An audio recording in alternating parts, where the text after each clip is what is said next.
Yo creo que este es un tema pues, del que ya he hablado bastante anteriormente, pero me gustaría insistir en ello porque pues creo que no se ha hablado de esto lo suficiente. Yo creo que pues todos somos muy conscientes, o la mayoría somos muy conscientes, digamos, de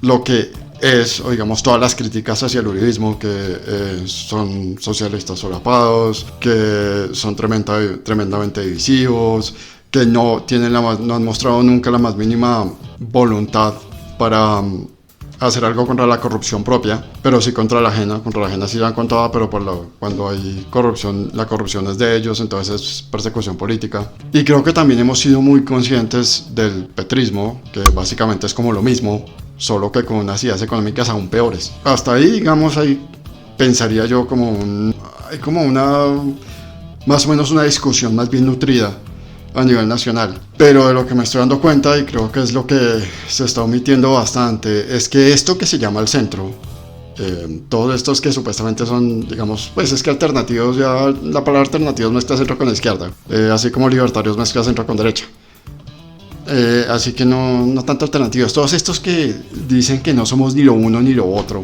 sí, empezaron diciendo esto, de la forma como lo veo es que, o lo que estoy empezando a ver es que fácilmente pueden ser peores que los otros dos, pero fácilmente, o sea, no me cabe la menor duda que estos tipos realmente no van a solucionar nada, creo que antes van a empeorar mucho las cosas, y creo que la entrevista que voy a mostrar a continuación pues es una muestra pues fehaciente de esto. Quiero preguntarle entonces, ¿cómo ve actualmente el gobierno nacional? Vea, yo creo que, pues yo hice un apoyo a Petro. Entonces 2 periodistas de Bucaramanga, de un canal regional de televisión, me preguntaron a mí, hombre, ¿y usted va a votar por Petro? Y yo dije, claro, yo no soy Pedro, yo no lo voy a negar 3 veces, yo voy a votar por él. ¿Por qué? Que el periodista nuestro cree que es muy sagaz, muy inteligente. Para sacar titulares. Sí.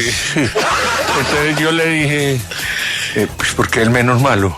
El primer elemento ahí que me parece importante mencionar y que creo que es muy propio de prácticamente todo esto que se llama el centro, son esos aires de superioridad. En este caso, pues digamos, es superioridad intelectual. Yo critico más los falsos aires de superioridad moral que se mandan, pero pues en este caso también tenemos un clarísimo ejemplo de un aire de superioridad intelectual, que además es bastante ridículo por lo siguiente. Él salía a decir, no, es que el periodista se la daba muy inteligente preguntándome por qué, y el tipo dio una respuesta, o sea, lo más chistoso de todo es que a pesar de que él se manda pues qué pregunta tan estúpida, respondió tautológicamente, la respuesta fue estúpida, o sea, es como si le hubieran preguntado, pues, ¿por qué va a votar por el candidato? No, pues porque es el que más me gusta. Pues sí, obvio que es el que más le gusta, solo que esa no es la esencia de la pregunta. Es una respuesta completamente tautológica. Es como si a alguien le preguntaran ¿por qué se robó esa joyería? Y el tipo respondiera, no, pues porque iba caminando, vi que ahí estaban las joyas, entonces abrí un huequito en la vitrina, le metí la mano, saqué las joyas y me fui. Eso no es lo que le está preguntando. O sea, sí, o sea, no responde a una pregunta de esas con la misma pregunta, porque es una respuesta estúpida. Pero pues eso es lo que tenemos, es este falso aire de superioridad que de alguna manera se mandan ellos, que no, en estos momentos, de ninguna manera realmente coincide con la realidad. O sea, y eso que estamos hablando, digamos, del que supuestamente es el más preparado de todo este amplio espacio que se llama el centro. Es que era el menos malo, es que yo tenía razón. ¿Te imaginas el ingeniero presidente? Afico Gutiérrez, ¿cierto? Que es un muchacho que habla, que es un camaján de barrio. Y aquí tenemos al más inteligente también, otra vez, no dando explicaciones de por qué los otros eran peores. Claro, uno podría decirlo de una manera muy simple y muy sucinta, que por ejemplo con el ingeniero Hernández, muy probablemente los niveles de corrupción serían mucho mayores. Porque eso sí es una realidad, o sea, ya creo que después de lo de Vitalogic sería clarísimo, sería muy ingenuo no entender que la corrupción se hubiera disparado con Hernández. Aunque, por ejemplo, la economía de pronto, muy seguramente estaría funcionando muchísimo mejor. Entonces, digamos, hay un trade-off, ¿no? Son unas por otras. En el caso de Fico Gutiérrez, pues estaríamos pensando en otro gobierno donde el uribismo podría puesto un títere para pues seguir manejando el país como ellos quisieran. Sí, digamos, dar esas explicaciones es muy simple. Obviamente la lumbrera esta pues no las da, pues es que él no las ha dado. Digamos, ¿cuál es la razón según la cual Fico Gutiérrez es un pésimo candidato? Que porque habla como un matón de barrio. Porque habla como un matón de barrio. Profundísimo. Y claro, lo que pasa es que en política, oiga, en política el menos malo es el mejor, porque en política, la política siempre es un proceso, ya lo dijo el filósofo Merleau-Ponty, filósofo francés ya fallecido, en un homenaje a Maquiavelo en 1957 en Florencia. La política es el arte del simulacro. Digamos, ahí hay un doble embuste, en el sentido de que, en principio, él perfectamente pudo haber justificado esa preferencia desde el punto de vista subjetivo. Es decir, a todos nos existe el derecho de creer cuál es el mejor o cuál es el peor candidato o cuál es el menos peor. Y él perfectamente puede haber dicho, no, es que no me parece que Petro es el menos peor candidato, pues porque sí, son mis preferencias. Y ya está, un tema subjetivo. Pero él no hizo eso. Él lo que hizo fue tratar de justificar, digamos, esa preferencia buscando una justificación objetiva, es decir, una justificación que está fuera. Pero es que esa justificación, ahí es donde viene el doble embuste, la utiliza sacando una cita de un filósofo que ni siquiera es, digamos, autoridad en materia de ciencia política. Porque además, primero, o sea, uno no justifica las cosas utilizando citas. Y si va a utilizar una cita, por lo menos podría utilizar una cita, digamos, de alguien que es más, de alguien con más peso, ¿no? A ver, Maquiavelo, por ejemplo, creía que la política era el arte del gobernante de mantenerse en el poder el mayor tiempo posible. Y cuando uno lee El Príncipe, pues se da cuenta que el príncipe es básicamente eso, ¿no? Es la idea, la intención de Maquiavelo de aconsejar al príncipe qué es lo que tiene que hacer para quedarse en el poder el mayor tiempo posible. Rousseau, en cambio, creía que la política era la forma como los hombres podían coexistir juntos pacíficamente. Bertrand Russell, el gran filósofo ya del siglo XX, creía que la política era la manera como se evitaba que los ciudadanos pudieran decidir sobre asuntos que eran realmente fundamentales para ellos. ¿Alguna de esas tres definiciones es mejor que la otra? No. Son definiciones y tienen la misma validez. Lo que pasa es que, claro, Rousseau y Maquiavelo probablemente tendrían más peso que Merleau-Ponty.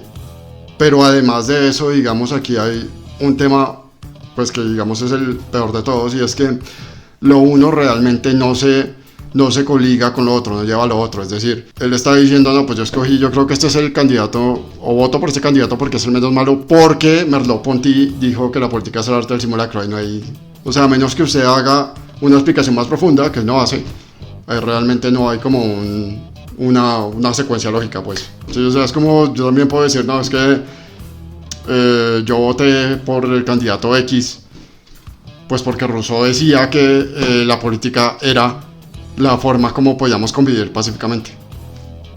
Petro está en la necesidad de hacer reformas, las prometió.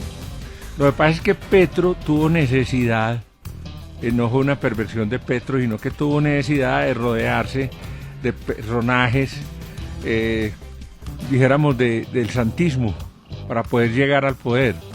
Ejemplo, Roy Barreras. Entonces él está rodeado de un cerco sanitario santista. Sanitario. ¿Ah, sí? Sí, claro, un cerco sanitario, santista. Sí. No es un cerco humanitario, sino un cerco sanitario. Sanitario, sí. El Tití Benedetti, que le dio la mejor embajada en este momento, que es la de Venezuela. Y aquí es donde está mi principal problema con eso que llaman el centro. Que en realidad es como realmente una centro-izquierda. Creo que el 95% de este país, realmente los partidos y movimientos de este país son de izquierda. Pues derecha difícilmente se encuentra. Imagino que estaba el movimiento de Salvación Nacional, si mal no estoy, ese pues sí sería claramente derecha, que ya es pues esa derecha conservadora clásica, ¿no? Pero fuera de eso no se me ocurre más. Pero digamos, más allá de ese tema, aquí es donde está mi problema con, digamos, el centro. No son los falsos aires de superioridad intelectual, porque esos sí son propios de este señor, sino los falsos aires de superioridad moral, lo que realmente me molesta del centro. Y lo que realmente me parece que los hace tan peligrosos. Porque lo que yo no logro entender, por ejemplo, de este argumento es que esas alianzas non sanctas que tiene el gobierno, las teñidas de primera vuelta. O sea, aquí no solo estamos hablando de Roy Barreras, y Armando Benedetti, que se unieron antes de primera vuelta. Alfonso Prada se unió antes de primera vuelta. Julián Bedoya, que es probablemente sea el candidato a la gobernación de Antioquia por el gobierno, se unió antes de primera vuelta. Un tipo tremendamente polémico que, entre otras cosas, fue objeto de un escándalo por haber hecho trampa para obtener su diploma profesional. Y el señor Gabriel Calle, que hoy en día está siendo apoyado por la esposa de Moza Besaile y por el hermano del ñoño Elías, dos congresistas que hoy están presos por corrupción del gobierno Santos. Todas esas alianzas se consolidaron en primera vuelta y toda esta gente del centro se unió a eso. No les importó en esos momentos y ahora, pues que vienen a salir a la luz, sí se rasgan las vestiduras. Y entonces la pregunta que uno no puede dejarse de hacer es: ¿estaba bien en ese momento pero no está bien ahora? O sea, ahora que sí sale a la luz, digamos, todos estos escándalos de toda esta gente, entonces ahí sí hay un problema, pero no lo había cuando en primera vuelta se le unieron al supuesto Movimiento del Cambio, se les unió toda esta gente. Liscano también se unió antes de primera vuelta. Todo ese santismo se unió antes de primera vuelta. Y el centro, que supuestamente es moralmente impoluto, no tuvo problema con eso. Lo mismo aplica para el señor JP, no sé qué es Pitalogic Hernández. Esta gente es, al igual que el uribismo, es incapaz de ver la corrupción adentro. Pero sí, incluso hasta inventas que lo que más peligroso me parece es eso, que hasta pueden inventar hasta casa de brujas para buscar la corrupción afuera. Pero por ejemplo el señor Jorge Iván Ospina en Cali, ni una palabra. Entonces, venir a pensar que estos tipos tienen la superioridad moral suficiente pues como para encarrilar este país, no la tienen. Es que no la tienen. Y lo peor de todo, y vuelvo, insisto, o sea, uno pensaría que en caso de llegar hacer un eventual gobierno, que lo veo muy difícil, cada vez más difícil para ellos, básicamente tendríamos un gobierno inundado de corrupción que va a empezar a perseguir a todo el que medio lo cuestione, inventándole escándalos como la selección J. Fernández. Y eso me parece terrible.